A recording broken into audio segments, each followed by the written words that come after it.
Good day mga ka-farm lahat. Ayan, so new property po tayo today. Ayan, sa mga buyer po natin dyan na naghahanap na overlooking sa dagat. Ayan, so baka ito na po yung nahanap nyo. Ayan, ang good thing dyan mga ka-farm lahat, along Barangay Road po ito. So hindi pa lang cemented pero malapit lang po ito sa provincial road. Ayan. So napakaganda po ito mga ka-farm lahat, overlooking sa dagat. Ayan, so paikot po yung dagat. Mamaya, dito po tayo pupunta. So babaybayin lang muna natin yung frontage niya.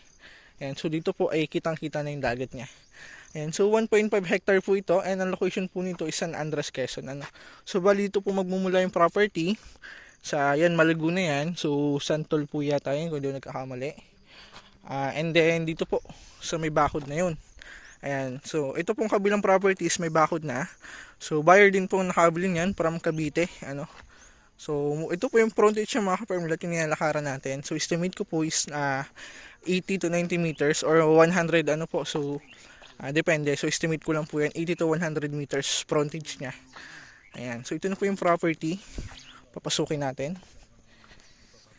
Ayan. So yun mga ka-farm lahat, along Barangay Road po ito. And pasok po ang 4 wheels sa property, even sedan. So off-road lang siya pero ang good thing doon matigas po yung daan. Hindi siya nagpuputik. And bali ito po yung boundaries. Yan yung may bakod na yan. So yung kabila po ng bakod ibang property na po. So ito po yung sa atin. Yan, punta lang tayo dito sa part na to. Ayan, so dito po maganda magtayo ng kubo or rest house sa part na yan. Kasi overlooking po ito. Kita ang dagat. Yun. And mga ka-farm lahat, tanong ko na po yung dagat. Ayan, so hindi lang kita sa camera kasi kakulay siya ng langit. Pero dagat na po yung part na yun mga ka-farm lahat. Ayan, so dito pa tayo. Medyo may mga puno-puno lang. So need lang natin tanggalin yan. Ayan, may barko pa nga Yung mga ka-farm lahat kung nakikita nyo. Ayun, may barko. Ayan, so barko siguro ng China yan. Joke lang. Ayan, so may barko. Dito tayo sa medyo taas-taas na part. Ayan, so overlooking po ito yung mga ka-farm lahat. Ang kagandahan dito ay accessible siya puntahan. Kasi tabing kalsada, ayan lang. And then pasok po ang 4 wheels sa property And then from main road, almost 3 to 5 minutes lang po ito. Almost 3 minutes lang po to main road, provincial road. And then cemented po yan. Ito lang po yung off-road yan na part. So napakaliit na portion lang po. Ayan, so ito po ay dagat na. Yan, napakaganda po dito mga ka-farm lahat. Ayan, so dito part, pwede na tayong magtayo ng bahay or kung gusto mo, medyo malapit sa kalsada. So doon yung bahay and then dito po ay rest house lang So platted area po ito and malawak po yan, almost 50-60 square meter po yan na pwede natin tayo ng kubo or rest house So ayan, kitang-kita po ang dagat dito. Nakaganda yun mga ka-farm lahat. Pag dito ka nag-rest house pagising mo sa umaga, ayan po yung bubungad sa iyo na view So yan, palibot po yung dagat. Yan kung napapansin nyo. So need lang natin to linisin. Yan yung mga part na yan. Or putulin tong puno na to ng nyog para makita natin yung ganda talaga ng ambience nya. Ayan. So napakaganda po nito. Yan, malawak po itong mga ka-farm lot. Yan, and then malinis naman po yung property so wala lang kasi yung tanim. So yun ang pwede natin gawin. Pwede po natin yung taniman ng nyog ulit or pwede po natin yung taniman ng fruit bearing trees mga ka-farm lot. So dala pa po natin yan yung nyuga na yun sa baba pababa po yun mga ka-farm lot. So may bakod naman po dyan yung kabilang property so yun na rin yung magsisilbing bakod natin o boundaries. Ayan, para wala po tayong kaliligawan sa property. Ayan, napakaganda po nito. Napakaganda ng ambience mga ka-farm lot. Ayan. So overlooking. Ayan, kitang-kita po natin yung barko ng China. Joke lang po So kayang barko yan? Ayan, so napaka ganda po. Ayan, so yun mga ka-farm lot, recommended ko po ito kung for retirement plan po ang hanap nyo. Although may part siya na hili, so slope lang po itong bahagya So banayad naman po yan and then kayang-kayang lakarin kahit oldies na 60, 70, 80. Yan, kayang-kaya po ito lakarin kasi ito lang po yung mataas na part. And then yan, barangay road na po Ayan, so recommended ko po ito for retirement plan. Ayan, kung mahilig ka magtanim, mag-alaga ng hayop mga ka-farm lot. Sa source ng tubig, sa tubig mga ka-farm lot, magde-depel po tayo kasi Hindi pa po ito abot ng NAWASA. Yung property po is per farm, kaya hindi pa siya abot ng NAWASA. So pwede natin gawin deep well. And then sa source ng kuryente, ayan, extension lang po tayo from main road. So 1 kilometer, siguro wala naman pong 1 kilometer yan from main road. So pwede po tayo magpakabit yan. Ayan. So yun, napakaganda po nito mga ka-farmlet. Ayan, kitang-kita mo yung dagat overlooking. Wow. And then mga ka-farmlet, from Manila, so may distance lang po siya na almost 5 o mga 6 hours po possible drive from Manila. And then to town proper, magdadrive lang po tayo ng almost 30 minutes po. So from town proper, mga 30 minutes po more or less. Ayan, and then from main road po ng San Andres, so almost 3 to 5 minutes lang po ito, napakalapit lang. Ayan. So, napakaganda po. Wow. Napakaganda lang ang biyan. So 1.5 hectare itong mga ka-farmlet. Ayan. So pababa pa po yan. Ayan. So itong part na to, pwede tayo mag-alaga ng baka mga ka-farmlet para at least mapanatili po natin yung pagiging Carabao grass ng property. Ayan. And then sa baba, pwede kung mahilig ka mag-alaga ng hayop, kambing. Yun, sa baboy, kung gusto mo po na may income din, pwede tayo mag-alaga ng baboy. So at least 30 to 50 heads lang po. And so if 100 heads pataas, so need na po natin ng zoning permits. Pero may nyugan naman po yan, so may income pa rin po kayo every 45 days. Ayan, so yun, pwede rin po natin ulit taniman yan. Ulitin ko lang po, so yung mga boundaries ng nyug or tulad dito na vacant siya, pwede po natin yung